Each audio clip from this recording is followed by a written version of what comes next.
Como ya dijimos, comenzamos hoy nuestro estudio del quinto libro de Moisés llamado Deuteronomio. Al llegar al libro de Deuteronomio debemos recordarle, amigo oyente, que este es el último libro del Pentateuco. Los primeros 5 libros de la Biblia fueron escritos por Moisés y constituyen lo que se llama el Pentateuco.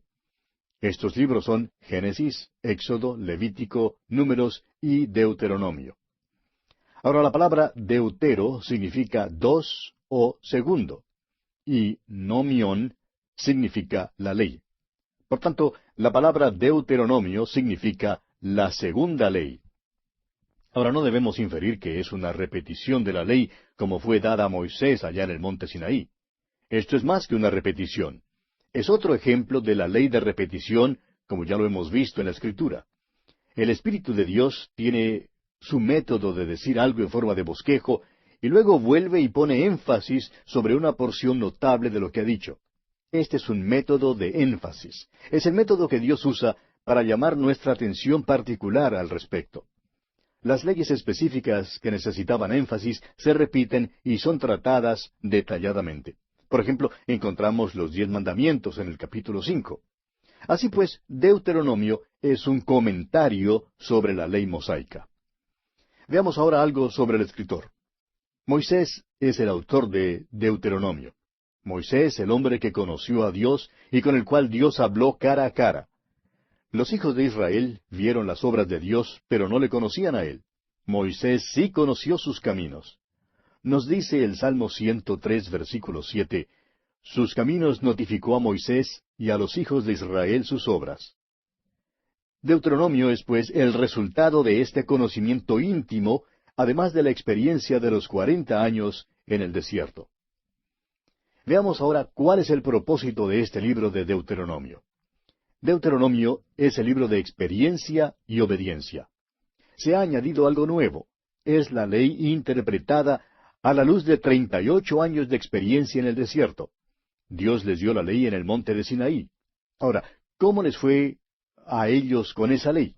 Bueno, han tenido 39 años de experiencia y han surgido nuevos problemas. Estos problemas no fueron abarcados específicamente por la ley. Vimos en nuestro estudio del libro de Números que las hijas de Zelofead, por ejemplo, habían llegado a Moisés y le habían dicho que su padre no tenía hijos varones vivos. Toda la familia consistía de 5 muchachas. Ahora, la ley dice que un hijo varón es quien debía heredar la tierra. Y por tanto, le preguntaron si ellas tenían derecho de herencia o si la tierra dejaría de ser de la familia de su padre y así ellas la perderían. Por tanto, tuvo que haber una interpretación de la ley. Y la interpretación fue que las mujeres, las que eran herederas, debían heredar la tierra justamente como los hombres. Ahora, una nueva generación se había levantado y era poco conocedora de las experiencias del monte Sinaí. Necesitaban dirigir su atención a la ley e interpretarla a la luz de 38 años de experiencia. Vamos a encontrar un énfasis especial aquí en este libro. Dios manda a su pueblo que debe enseñar constantemente la ley a sus hijos. Nos preguntamos, amigo oyente, si hoy en día no es ese el gran descuido en el hogar. Hablamos del fracaso de las escuelas y del fracaso de la iglesia, y estamos de acuerdo que ambas fallan miserablemente en educar a nuestros niños y niñas. Por alguna razón hoy en día tenemos la idea de que si tan solo pudiéramos cambiar nuestros métodos y probar alguna técnica nueva, quizá tendríamos éxito. Pero, amigo oyente, como todos bien sabemos, no tenemos éxito. Los hombres han probado todo, pero nada es eficaz. ¿Cuál es entonces el problema? El problema, amigo oyente, se encuentra en el hogar. Estas cosas debían haberse enseñado en el hogar. Ahora, una nueva generación se ha levantado en Israel y Moisés les enseñará la ley. Esto no es simplemente una repetición fastidiosa de la ley. Esta es la ley a la luz de 38 años de experiencia. Y encontramos 4 títulos hebreos del Deuteronomio. En primer lugar, Devarim, que significa las palabras, o estas son las palabras. En el capítulo 1, versículo 1 de este libro leemos, estas son las palabras que habló Moisés a todo Israel a este lado del Jordán. Estas palabras que habló Moisés se pueden dividir en un bosquejo. Los primeros 4 capítulos miran retrospectivamente hacia los viajes de los hijos de Israel. Moisés repasa su historia para esta nueva generación. Luego repite la ley en los capítulos 5 al 26. Después, habiendo mirado atrás al pasado, mira adelante al futuro y da una de las más grandes porciones proféticas en toda la Escritura, que son los capítulos 27 al 30. Y por último, hay un requiem a Moisés en los capítulos 31 al 34. Así pues, todo esto provee uno de los nombres del libro de Deuteronomio, Devarim o las palabras. En segundo lugar, o el segundo título es el Kith, o sea, quinto libro de la ley. Esto es escocés. El tercer título es el libro de reproches. Y el cuarto título es la reiteración de la ley. El tema de este libro es el amor y la obediencia. Es posible que les venga como sorpresa a algunos pensar que el amor existía en aquel entonces. Este libro enseña al hombre a amar y a obedecer a Dios. Habla acerca del amor y la obediencia en muchos versículos. Se menciona, por ejemplo, el amor de Dios en el capítulo 4, versículo 37. También en el capítulo 7, versículos 7 y 8, y en el capítulo 23, versículo 5. Se menciona el obedecer a Dios en el capítulo 4, versículo 37. También en el capítulo 11, versículos 26 al 28. Y en el capítulo 30, versículos 8 al 20. Ahora, del amor para Dios se habla en el capítulo 6, versículos 4 y 5. En el capítulo 30, versículo 6, y en los capítulos 16 y 20. La palabra amor aparece 22 veces y obedecer aparece 10 veces. El móvil de la obediencia es el amor, amigo oyente. El Señor Jesús no trataba de enseñar algo nuevecito. Estaba enseñando una verdad eterna cuando dijo allá en el capítulo 14 del Evangelio según San Juan, versículo 15, si me amáis, guardad mis mandamientos. El verdadero móvil de la obediencia se declara en el capítulo 6 de este libro de Deuteronomio, versículos 4 y 5, donde dice, Oye Israel, Jehová nuestro Dios, Jehová uno es. Y amarás a Jehová tu Dios de todo tu corazón y de toda tu alma y con todas tus fuerzas. El amor del hombre para Dios es el móvil de su obediencia. Este no es un evangelio, pero su gran principio se encuentra aquí.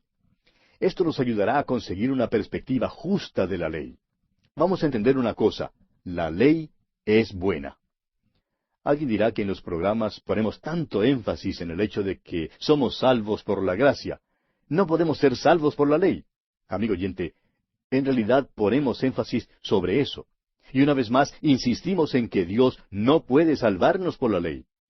¿Cómo podemos decir entonces que la ley es buena? La ley es buena, amigo oyente. La dificultad está en usted y en mí. Ahí es donde se encuentra la dificultad. El principio del amor y la obediencia es la senda de la bendición. Es también la respuesta a aquellos que no hayan amor en el Antiguo Testamento. El amor, amigo oyente, sí se encuentra en el Antiguo Testamento y la ley también se encuentra en el Nuevo Testamento. Moisés les suplica que obedezcan. Debían obedecer porque Israel pertenecía a Dios. Dios les amaba y quería guardarles y prosperarles. Debían entonces manifestar a Dios su agradecimiento. Dios nos ha dado leyes porque nos ama, amigo oyente. Sus leyes son eternas y gran bendición resulta al guardar esas leyes. La dificultad, amigo oyente, está en el corazón humano. Una nueva generación había llegado al otro lado del río Jordán, como lo vemos en el capítulo 1, versículo 5. Les queda un mes antes de entrar en la tierra prometida, de acuerdo al versículo 3 del mismo capítulo 1. Aquellos de la generación que habían salido de Egipto ya habían muerto y sus huesos se desintegraban bajo los cielos del desierto a causa de su incredulidad y desobediencia. Habían violado la ley de Dios por sus pecados de comisión. Habían demostrado su falta de fe en Dios por los pecados de omisión. La incredulidad, amigo oyente, es pecado. No es que la ley sea mala, amigo oyente, sino que la carne es débil.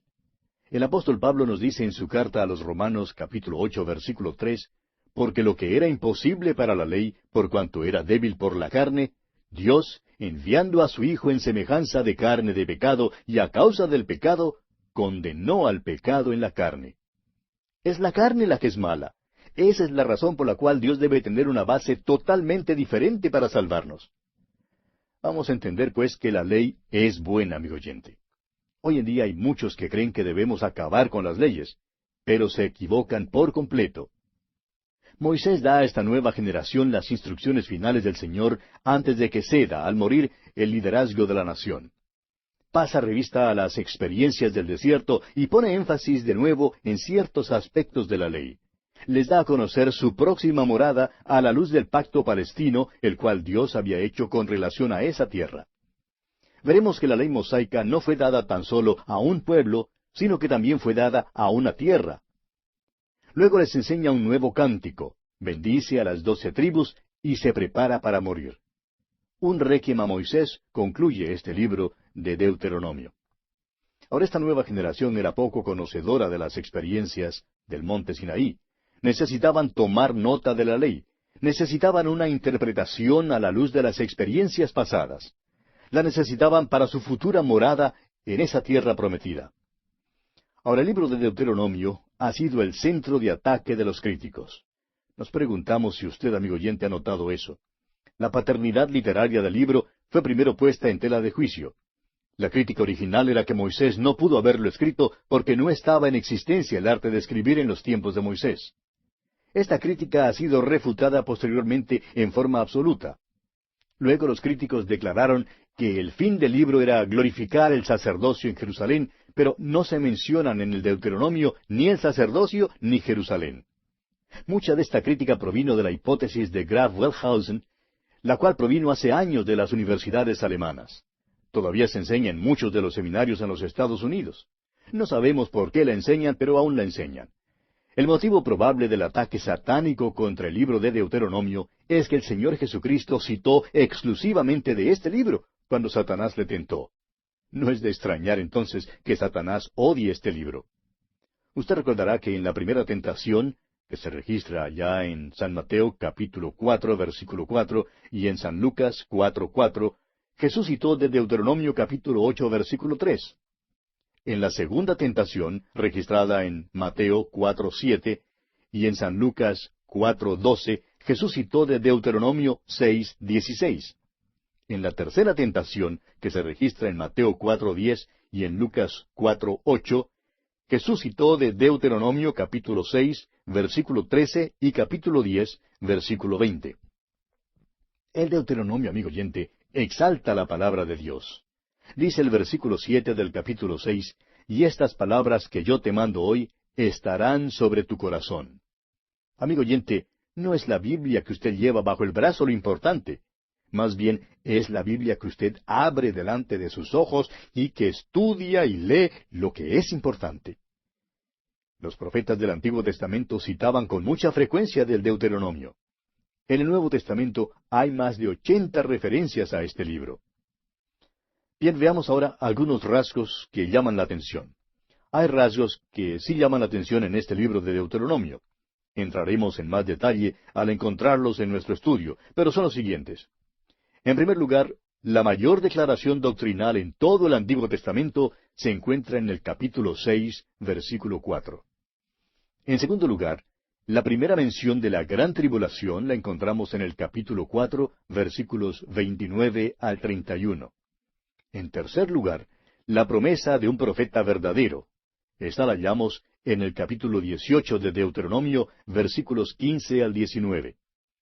En cuarto lugar, la prueba para determinar a los profetas verdaderos y falsos la encontramos en el capítulo 18, versículos 20 al 22. En quinto lugar, tenemos la historia de Israel en la tierra, escrita antes de que entren en la tierra, en los capítulos 28 al 30. En sexto lugar, tenemos el pacto palestino, que abarca los capítulos 29 hasta el versículo 10 del capítulo 30. En séptimo lugar, el cántico de Moisés, cántico profético, en el capítulo 32 de Deuteronomio. Y en octavo y último lugar, tenemos la muerte solitaria y extraña de Moisés, que encontramos en el capítulo 34 y los versículos 5 al 8. Estos, pues, son los rasgos que llaman la atención en este libro de Deuteronomio. Y ahora ya estamos listos para entrar en el capítulo 1. Es importante notar aquí que los primeros 4 capítulos de este libro dan una mirada retrospectiva a las jornadas de los hijos de Israel. En realidad, estos 4 capítulos constituyen el primer discurso que fue dado por Moisés. Este discurso se extiende desde el capítulo 1, versículo 6, hasta el capítulo 4, versículo 40. Moisés está recordando su historia pasada. Comencemos pues leyendo el primer versículo de este capítulo 1 de Deuteronomio. Estas son las palabras que habló Moisés a todo Israel a este lado del Jordán en el desierto, en el Arabá, frente al Mar Rojo, entre Parán, Tofel, Labán, Aserot y Disaab. Desde ese monte le es posible a uno ver la ciudad de Jerusalén. Ahora lo que se ve hoy no parece ser una tierra prometida de ninguna manera. Se ve más bien como un desierto, y esto revela lo que ha pasado a través de los siglos en esa tierra. Cuando Moisés la miró, creemos que vio una tierra floreciente y buena. Pero hoy en día es un desierto. Veamos ahora el versículo 2 de este capítulo 1 de Deuteronomio. 11 jornadas hay desde Horeb, camino del monte de Seir, hasta Cades Barnea. El monte Sinaí está en Horeb. Era una jornada de unos 11 días desde Horeb hasta Cades Barnea. Esta era la entrada a la tierra prometida. Ahora Israel pasó 38 años peregrinando, cuando debió haber pasado solamente 11 días para entrar en la tierra prometida. Ahora, ¿por qué ocurrió esto? Por causa de su incredulidad, amigo oyente. Su marcha fue cambiada en peregrinación y llegaron a ser simplemente extranjeros y peregrinos en ese desierto. Este es el resultado triste. ¿Por qué fue así? Porque eran tardos para aprender, se desviaron a causa de su incredulidad. Y nosotros también somos tardos para aprender, amigo oyente. Creemos que nos caracterizaríamos al decir que no somos tan prestos para aprender. La verdad es que tenemos los coeficientes intelectuales muy bajos, espiritualmente hablando. Bien, leamos ahora el versículo 3. Y aconteció que a los 40 años, en el mes 11, el primero del mes, Moisés habló a los hijos de Israel conforme a todas las cosas que Jehová le había mandado acerca de ellos. Al final de su tiempo de peregrinación, Moisés les da su discurso, su primer discurso. Sus palabras fueron dadas verbalmente y luego más tarde fueron escritas. En los tiempos pasados, los críticos encontraban culpa en esto, diciendo que en los tiempos de Moisés no existía el arte de escribir. Pero ahora se ha descubierto que el arte de escribir existía mucho antes de Moisés. Ahora Moisés fue el vocero que dio el discurso y sin embargo deja en claro que estas palabras le fueron dadas por el Señor mismo.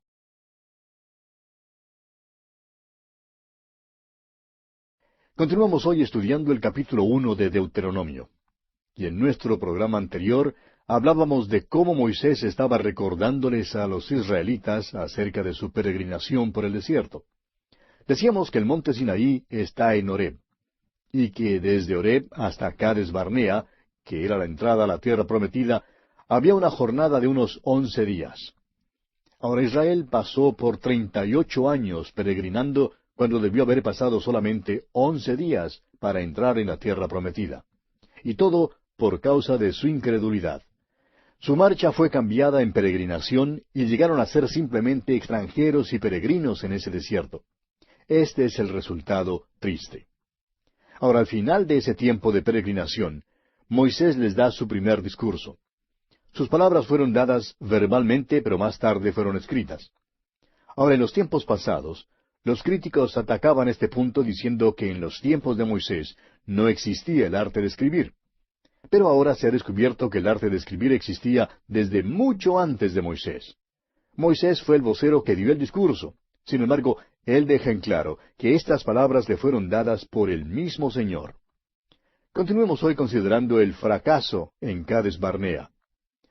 Al rememorar en detalle su historia y sus jornadas, Moisés menciona lo que nosotros creemos que él consideraba su primera equivocación. Leamos el versículo 9 de este capítulo 1 de Deuteronomio. En aquel tiempo yo os hablé diciendo, yo solo no puedo llevaros. Pasemos ahora al versículo 12 y leamos también el versículo 13. ¿Cómo llevaré yo solo vuestras molestias, vuestras cargas y vuestros pleitos? Dadme de entre vosotros, de vuestras tribus, varones sabios y entendidos y expertos, para que yo los ponga por vuestros jefes. Hallamos el relato de esto allá en el capítulo 18 de Éxodo. Moisés se puso irritado y creemos que se sentía muy frustrado. Él creía que él solo estaba llevando la carga de Israel. El Señor le permitió nombrar ancianos y por tanto fue nombrado un comité de 70 ancianos. Este comité más tarde llegó a ser el Sanedrín, la organización que muchos años después entregó a Cristo Jesús a la muerte. Moisés, pues, en su frustración, perdió de vista el hecho de que era Dios quien estaba llevando a Israel. Moisés era el líder nombrado por Dios. No necesitaba ninguna junta ni comité. Moisés se equivocó aquí, y fue una equivocación que por fin condujo a la crucifixión de Cristo. Y Moisés hace mención aquí de ella. Muy pocos hombres harían mención de sus fallas, pero Moisés las menciona. Dice que le parecía una cosa muy buena, pero no resultó y causó mucha dificultad. Amigo oyente, permítanos decir que lo mismo puede suceder en una iglesia. Creemos que una de las cosas peores que puede suceder en una iglesia es tener una junta que no siga al pastor. En tal tipo de conflicto, o debe salir la junta o el pastor. Si el pastor está por la palabra de Dios y le está predicando, entonces es el deber de la junta apoyarlo. Si no les gusta la manera en que el pastor se peina, pues son ellos los que deben salir. Desafortunadamente, por lo general, se quedan los miembros de la junta y dividen las iglesias y tratan de crucificar al predicador. Ahora, ¿quiere usted saber lo que Moisés estima en cuanto al desierto por el cual pasaron? Y tendremos que confiar en su palabra porque él estuvo allí. A nadie le es posible seguir creyendo que la jornada de los hijos de Israel por el desierto era una senda florida a la que seguían. Pasemos pues al versículo 19 de este capítulo 1 de Deuteronomio. Y salidos de Horeb, anduvimos todo aquel grande y terrible desierto que habéis visto por el camino del monte del Amorreo, como Jehová nuestro Dios nos lo mandó, y llegamos hasta Cades Barnea. La segunda equivocación que Moisés registra fue la decisión en Cades Barnea. Esta fue una equivocación del pueblo, y una vez más resultó por tener la junta. Continuemos leyendo los versículos 20 al 23. Entonces os dije, habéis llegado al monte del Amorreo, el cual Jehová nuestro Dios nos da. Mira, Jehová tu Dios te ha entregado la tierra. Sube y toma posesión de ella, como Jehová el Dios de tus padres te ha dicho. No temas ni desmayes. Y vinisteis a mí todos vosotros y dijisteis, enviemos varones delante de nosotros que nos reconozcan la tierra, y a su regreso nos traigan razón del camino por donde hemos de subir, y de las ciudades a donde hemos de llegar. Y el dicho me pareció bien, y tomé 12 varones de entre vosotros, un varón por cada tribu. ¿Cómo le parece, amigo oyente? Les es necesario tener una junta, un comité para entrar y reconocer la tierra. Dios ya la había reconocido. Dios había dicho que era una tierra que fluía leche y miel. Claro que había gigantes en la tierra, pero Dios había dicho que Él cuidaría de ellos. El pueblo quería tener una junta. Moisés accedió a tener esa junta, y mire usted lo que pasó. Esta fue la razón por la cual volvieron a aquel desierto tan terrible. El problema fundamental, amigo oyente, es su incredulidad. Dios había dicho que era una tierra buena. Y los espías salieron y estuvieron de acuerdo que era una tierra buena. Los espías dijeron que había gigantes en la tierra, pero Dios había dicho que Él se encargaría de los gigantes porque Él capacitaría a Israel. Pero no creyeron a Dios. Muchas veces el cristiano hoy en día se halla confrontado en esta vida por gigantes. Estamos seguros que como hijo de Dios, usted se ha encontrado en la tierra de los gigantes también. Créanos, amigo oyente, que es difícil saber cómo tratar a un gigante cuando uno mismo es simplemente un pigmeo. Dios nos ha dado la misma promesa. Él puede enfrentar a los gigantes por nosotros, y es maravilloso saber eso. No son las circunstancias de afuera lo que constituye nuestro verdadero problema. Es la circunstancia de adentro de nosotros la que causa los problemas. Ahora Dios les dice claramente que toda la generación que llegó a Cades Barnea y que volvió en incredulidad, moriría. Sus huesos todavía estaban allí en el desierto, poniéndose blancos en el sol o desintegrados en la arena. Una nueva generación entera se había levantado. Dios ahora está hablando a esta nueva generación por medio de Moisés. Esta nueva generación debe aprovecharse de esas experiencias de sus padres. Debe aprender de ellas para su propia entrada en la tierra prometida.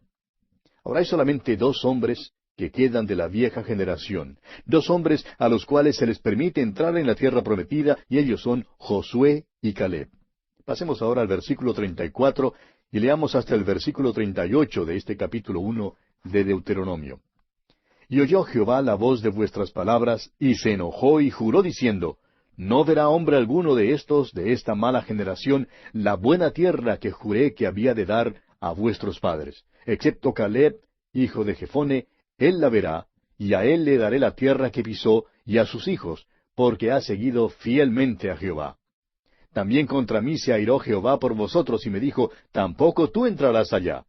Josué, hijo de Nun, el cual te sirve, él entrará allá, anímale, porque él la hará heredar a Israel.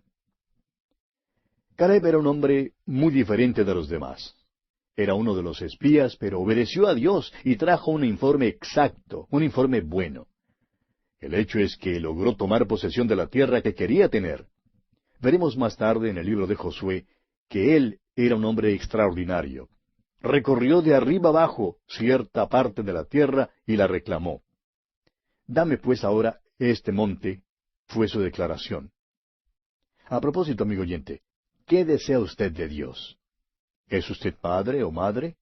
¿Es usted un joven que principia esta vida? ¿Qué desea usted de Dios? Permítanos decir lo siguiente. Si usted cree que puede simplemente sentarse y observar para luego lograr lo que quiere, está muy equivocado. Hay muchas personas hoy en día que creen que simplemente tienen que sentarse para orar y orar y orar. Eso está bien. Estamos de acuerdo que debemos orar. Es necesario mantener la comunión con Él. Pero, amigo oyente, hay que salir por allí para tomar posesión de ella. ¿Sabía usted eso? Dios dijo que le daría a Caleb la tierra que había pisado. Muchos de nosotros hoy en día no recibimos bendición porque pasamos demasiado tiempo sentados. Allí no es donde debemos estar. Debemos caminar. Es mucho lo que se dice en la Escritura en cuanto al caminar del cristiano, pero muy poco se dice en cuanto al sentarse del cristiano. Debemos tomar posesión de las bendiciones. Josué es el hombre que ha de ser el líder para suceder a Moisés. Él también seguía fielmente a Dios.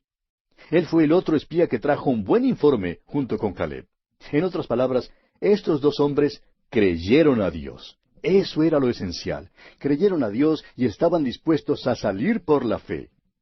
Amigo oyente, no se cree a Dios simplemente sentándose y demandando las grandes bendiciones.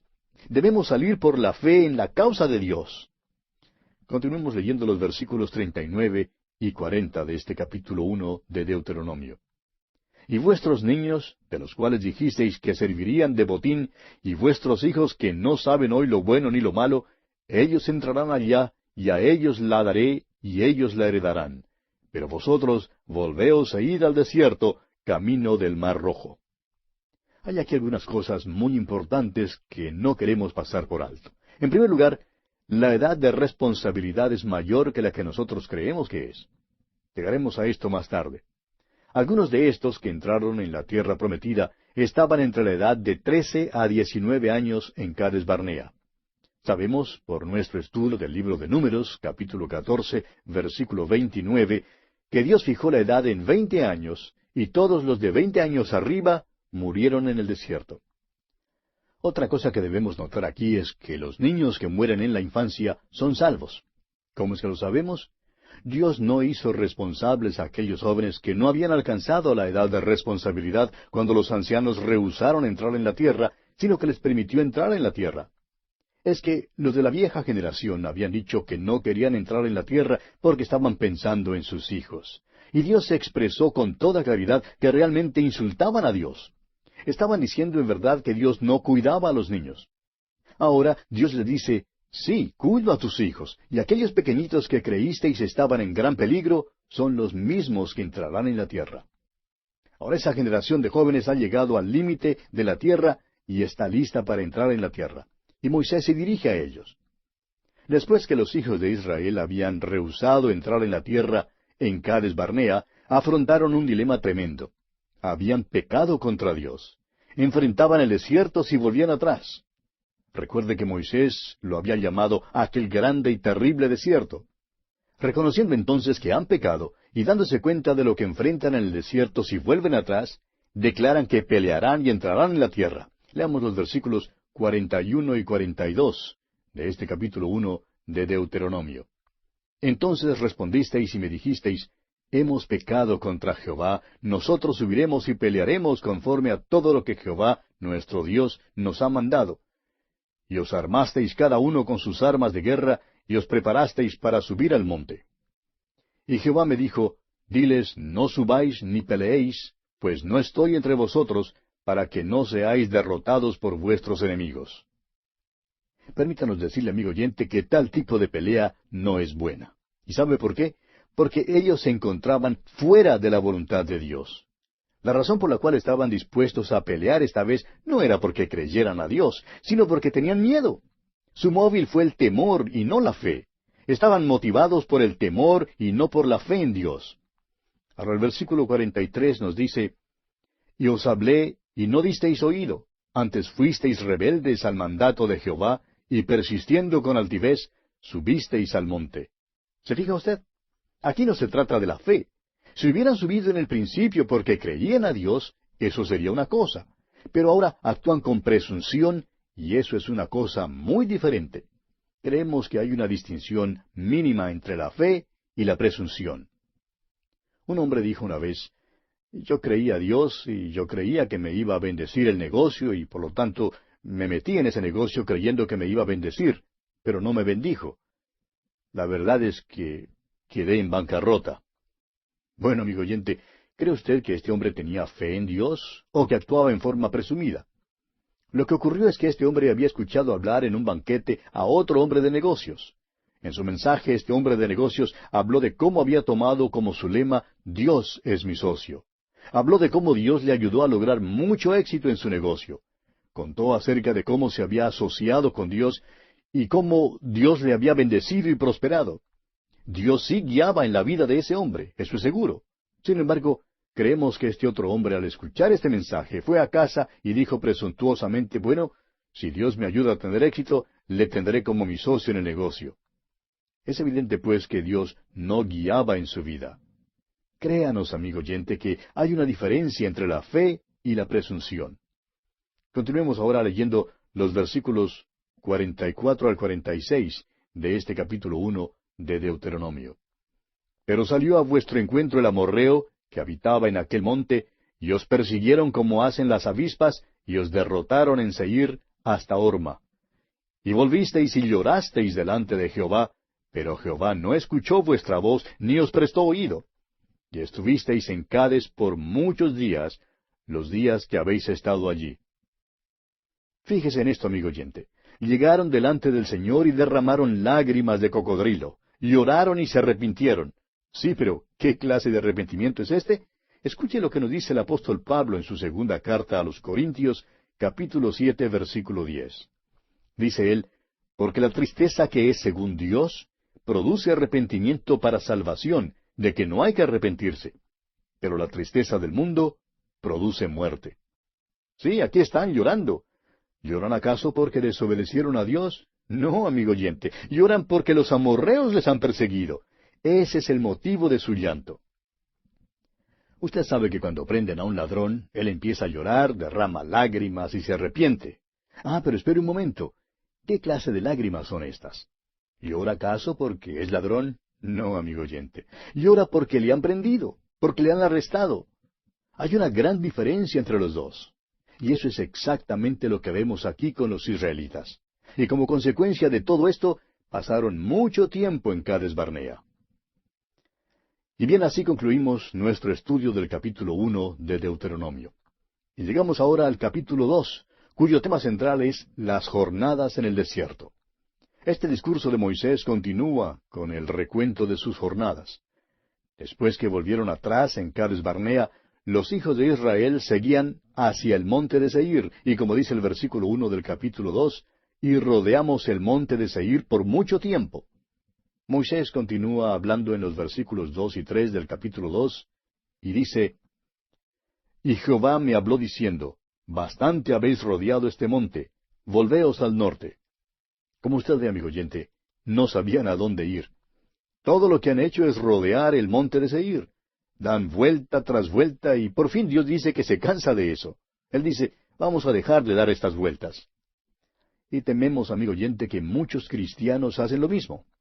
Hay lecciones aquí en este capítulo 2 de Deuteronomio que debemos aprender.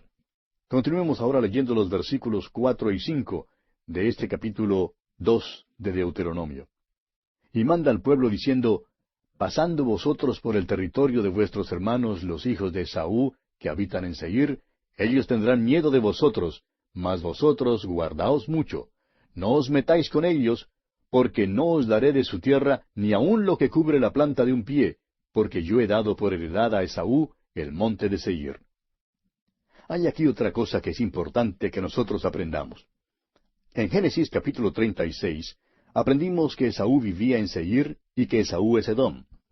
Jacob había recibido la primogenitura y recibió la promesa de que sus descendientes tendrían la tierra prometida. Esaú fue a Seir y ahora es claro que Dios ha dado esa parte al pueblo de Esaú como posesión. Esto está en el país donde queda Petra, la ciudad cortada de roca hasta el día de hoy. Dios pues dice claramente a los israelitas que no pueden tocar la posesión de Esaú.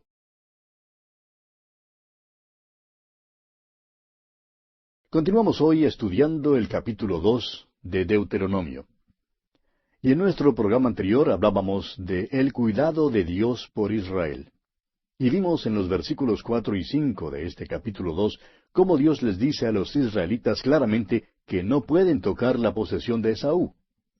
En Génesis capítulo 36 aprendimos que Esaú vivía en Seir y que Esaú es Edom. Jacob había recibido la primogenitura y recibió la promesa de que sus descendientes tendrían la tierra prometida. Esaú, por su parte, se fue a Seir, y ahora es claro que Dios ha dado esa parte al pueblo de Esaú como posesión. Dios les dice, pues, con toda claridad a los israelitas que no deben tocar la posesión de Esaú. Ahora, aquí hay una lección también para las naciones hoy en día. Dios ha prefijado los límites de las naciones, como lo dice el apóstol Pablo allá en el libro de los Hechos de los Apóstoles, capítulo 17, versículo 26, hablando a los atenienses, y les dice, y de una sangre ha hecho todo el linaje de los hombres, para que habiten sobre toda la faz de la tierra, y les ha prefijado el orden de los tiempos y los límites de su habitación. La mayoría de las guerras, amigo oyente, se pelean a causa de que los límites de las naciones no se respetan. Otra lección que debemos aprender es que Dios siempre cumple sus promesas, aun a un pueblo tal como el pueblo de Esaú. Dios permanece fiel a su palabra. Continuemos ahora con el versículo 7 de este capítulo 2 de Deuteronomio. Pues Jehová tu Dios te ha bendecido en toda obra de tus manos. Él sabe que andas por este gran desierto. Estos 40 años Jehová tu Dios ha estado contigo, y nada te ha faltado. Tenemos aquí una mirada que abarca todos esos 40 años. Dios sabía todas sus pruebas y dificultades. Sin embargo, Moisés podía decir de veras, y nada te ha faltado. Y es lo mismo que cuando David reflexionó sobre su vida. Le fue posible decir allá en el Salmo 23, versículo 1, Jehová es mi pastor, nada me faltará. ¿Cómo le fue posible decir eso? Pues a él jamás le había faltado nada. Dios no nos promete los lujos de la vida. Dios provee para las necesidades de la vida. Y hará eso con usted y también conmigo, amigo oyente. Y pasemos a considerar ahora el cuidado de Dios con otras naciones. Hemos visto ya cómo Dios protegió los límites de Esaú. Y vemos que hace lo mismo con las otras naciones. Leamos el versículo 9 de este capítulo 2 de Deuteronomio. Dice Moisés, y Jehová me dijo, no molestes a Moab, ni te empeñes con ellos en guerra, porque no te daré posesión de su tierra, porque yo he dado a Ar por heredad a los hijos de Lot. Pasando ahora al versículo 19, leemos, y cuando te acerques a los hijos de Amón, no los molestes, ni contiendas con ellos, porque no te daré posesión de la tierra de los hijos de Amón, pues a los hijos de Lot la he dado por heredad. Los hijos de Israel afrontarán gigantes en la tierra, pero Dios les anima mostrándoles que para poder conquistar su tierra, Esaú también tuvo que destruir a los gigantes llamados Horeos, como lo vemos aquí en el versículo 22, donde dice, como hizo Jehová con los hijos de Esaú que habitaban en Seir, delante de los cuales destruyó a los Horeos, y ellos sucedieron a éstos y habitaron en su lugar hasta hoy. Los hijos de Amón, para poder poseer su tierra, también tuvieron que conquistar a los gigantes, los cuales llamaban somsomeos, como vemos aquí en el versículo 20, donde dice, por tierra de gigantes fue también ella tenida, habitaron en ella gigantes en otro tiempo, a los cuales los amonitas llamaban somsomeos. En la actualidad todavía hay gigantes. De vez en cuando aparecen muchachos que miden casi 2 metros de altura. Al parecer, pues, había naciones enteras de gigantes en aquellas tierras. Veamos ahora la conquista de Transjordania. Leamos el versículo 24 de este capítulo 2 de Deuteronomio. Levantaos, salid y pasad el arroyo de Arnón. He aquí entregado en tu mano a Sehón, rey de Hesbón, a Amorrheo y a su tierra. Comienza a tomar posesión de ella y entra en guerra con él. Los israelitas rodeaban a Moab y a Amón. Sin embargo, Dios les dijo que no tomaran posesión de su tierra. Estas naciones les vendieron comida y bebida. Pero Dios les dijo que cuando pidieran a Sehón el amorrheo que él les permitiera hacer lo mismo, éste no les dejaría pasar. Por eso no debían tener miedo de pelear y conquistarlo. Dios les da este estímulo porque ellos también afrontarían gigantes en la tierra. Deberán tomar posesión de su tierra. Dios les ha dado aquella tierra. Deben tomarla por medio de la batalla y luego deben ver que Dios está con ellos porque les capacitará para vencer a los gigantes. Amigo oyente, hay dones que se nos dan como el fruto del Espíritu. Pero también hay bendiciones espirituales por las cuales Dios nos pide luchar. Este es el gran principio de posesión. Dios nos permite pasar por ciertas experiencias. A veces nos manda pasar por las experiencias difíciles o por las tristes para prepararnos para la vida. O quizá Dios las use para prepararnos para que podamos ayudar a otros en sus pruebas. Debemos tomar posesión de nuestras bendiciones espirituales. Dios vencerá a los gigantes en nuestras vidas. Y bien, así concluimos nuestro estudio del capítulo 2 de Deuteronomio. Llegamos ahora al capítulo 3, cuyo tema central es la conquista y posesión de la tierra al oriente del Jordán. Vamos a dar un salto gigante por encima de este tercer capítulo porque no es nuestra intención entrar en detalle en cuanto a esta jornada por el desierto. Todo esto todavía es parte del primer discurso de Moisés, en el cual recuenta las experiencias de sus jornadas. Jornadas que ya vimos en nuestro estudio del libro de Números. Ahora Israel peleó con Sehón el amorrheo y tomó todas sus ciudades y destruyó al pueblo. Tomaron los ganados y los despojos de las ciudades. Se nos cuenta esto al final del capítulo 2, el capítulo anterior. Comencemos, pues, leyendo los primeros 2 versículos de este capítulo 3 de Deuteronomio. Dice Moisés, volvimos, pues, y subimos camino de Basán, y nos salió al encuentro Og, rey de Basán, para pelear, él y todo su pueblo, en Edrei. Y me dijo Jehová, no tengas temor de él, porque en tu mano he entregado a él y a todo su pueblo, con su tierra, y harás con él como hiciste con Sehón, rey amorrheo, que habitaba en Hesbón. Aquí no vamos a entrar en detalles porque esta es una repetición de la información que ya tuvimos en nuestro estudio de los capítulos 21 al 25 de Números. Pero nos gustaría dirigir su atención hacia un versículo interesante, el versículo 11. Leamos ese versículo. Porque únicamente Og, rey de Basán, había quedado del resto de los gigantes. Su cama, una cama de hierro, ¿no está en Rabá de los hijos de Amón? La longitud de ella es de 9 codos, y su anchura de 4 codos, según el codo de un hombre. Ahora, si un codo tiene 45 centímetros, esta cama debió haber tenido 4 metros de largo. Creemos hoy en día que esas camas grandes que venden en las mueblerías y que se llaman tamaño rey son algo nuevo. Bueno, no son nada nuevo en realidad, amigo oyente. Aquí está una cama que tiene de veras tamaño de rey, amigo oyente. Veamos ahora la posesión de la tierra prometida. Leamos los versículos 12 y 13 de este capítulo 3 de Deuteronomio. Y esta tierra que heredamos en aquel tiempo, desde Aroer, que está junto al arroyo de Arnón, y la mitad del monte de Galaad con sus ciudades, la di a los Rubenitas y a los Gaditas. Y el resto de Galaad y todo Basán, del reino de Og, toda la tierra de Argob, que se llamaba la tierra de los gigantes, lo di a la media tribu de Manasés. Este es un repaso del hecho de que las 2 tribus y media escogieron quedarse en el lado oriental del Jordán. Se pusieron de acuerdo para mandar al lado occidental del Jordán un ejército de hombres para ayudar a pelear sus batallas a las otras tribus. Sus esposas y niños y ganados se quedaron al lado oriental. Ya hemos estudiado este incidente, según nos lo relata allá el libro de Números capítulo 32. Pasemos pues al capítulo 4 de Deuteronomio.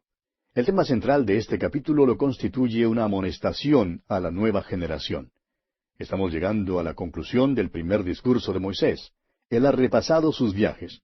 Moisés y el pueblo están parados ahora en la ribera oriental del río Jordán. Han llegado al monte Nebo.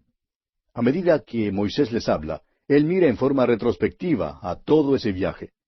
Solamente 2 hombres allí habían hecho el viaje entero con Moisés. Eran Josué y Caleb. Todos los demás eran miembros de la nueva generación. Después que Moisés ha pasado revista a las peregrinaciones, él quiere dar sus instrucciones finales al pueblo. En primer lugar, Moisés les ruega que obedezcan a Dios. Leamos los primeros 2 versículos de este capítulo 4 de Deuteronomio. Ahora pues, oh Israel, oye los estatutos y decretos que yo os enseño, para que los ejecutéis y viváis, y entréis y poseáis la tierra que Jehová el Dios de vuestros padres os da. No añadiréis a la palabra que yo os mando, ni disminuiréis de ella, para que guardéis los mandamientos de Jehová vuestro Dios que yo os ordeno. Ellos debían cumplir la palabra de Dios. No solamente debían oírla, sino cumplirla. Fíjese usted que no debían añadir a la ley, ni tampoco debían quitar de la ley. Debían cumplirla. Si Israel hubiera guardado la ley, qué bendición hubiera sido. Pero vemos aquí una demostración en la historia de un pueblo que recibió la ley bajo circunstancias favorables, pero que no pudo guardarla. Ninguna carne será justificada delante de Dios por la ley. ¿Por qué? ¿Es porque Dios es arbitrario? No, amigo oyente, es porque la carne es radicalmente mala. Ese es el problema. Ya hemos indicado que este libro recalca 2 grandes temas: amor y obediencia. Quizás usted nunca se dio cuenta que el amor es un gran tema del Antiguo Testamento, pero así es. Aquí en este capítulo 4 de Deuteronomio, Moisés le suplica a esta nueva generación que obedezca a Dios y le da las razones por las cuales debe obedecerle. En primer lugar, Dios quería preservar y prosperar a Israel. Este primer versículo nos dice que ellos debían obedecer al Señor y escuchar sus estatutos y decretos para que, como dice el Señor, viváis y entréis y poseáis la tierra. La obediencia a Dios era la única base sobre la cual Él podía bendecirles. Él deseaba su obediencia porque era su deseo bendecirles. En segundo lugar, la obediencia de Israel mostraría su agradecimiento a Dios. Leamos los versículos 5 al 8 de este capítulo 4 de Deuteronomio. Mirad, yo os he enseñado estatutos y decretos como Jehová mi Dios me mandó, para que hagáis así en medio de la tierra en la cual entráis para tomar posesión de ella. Guardadlos, pues, y ponedlos por obra, porque esta es vuestra sabiduría y vuestra inteligencia ante los ojos de los pueblos, los cuales oirán todos estos estatutos y dirán: ciertamente pueblo sabio y entendido, nación grande es esta.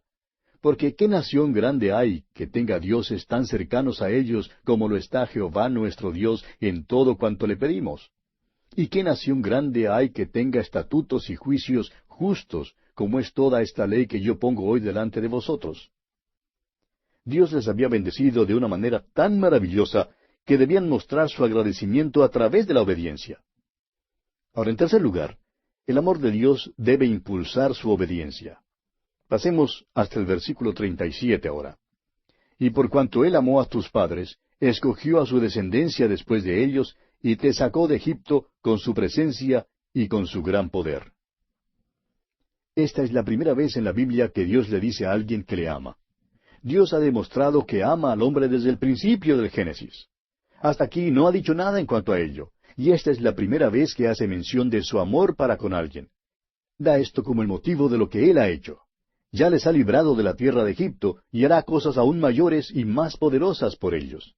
La base de todo eso, el motivo de todo eso, es que Dios les ama. Esto es algo que todo el mundo debe reconocer. No importa quién sea usted, amigo oyente, Dios le ama. Es posible que usted no siempre sienta el amor de Dios. Nuestros pecados se constituyen en obstáculos entre Dios y nosotros, pero a pesar de nuestro pecado, Dios nos ama a usted y a mí, amigo oyente. Ha demostrado ese amor en la cruz de Cristo. Si usted viene a la cruz de Cristo, conocerá entonces el amor de Dios. Bien, en cuarto lugar, deben obedecer a Dios porque pertenecen a Él. El versículo 1 del capítulo 14 de Deuteronomio dice: Hijos sois de Jehová vuestro Dios, no os sajaréis ni os raparéis a causa de muerto. La obediencia a Dios es la primera ley de la vida, amigo oyente. El hombre tiene un odio natural e ingénito hacia Dios. El hombre no quiere obedecer a Dios. El hecho es que el hombre se opone muchísimo a Dios. El hombre ha vuelto la espalda a Dios, rechaza a Dios. Por toda la palabra de Dios encontramos que hay una oposición por parte del hombre contra Dios. Hallamos eso en cada hombre aún hoy en día.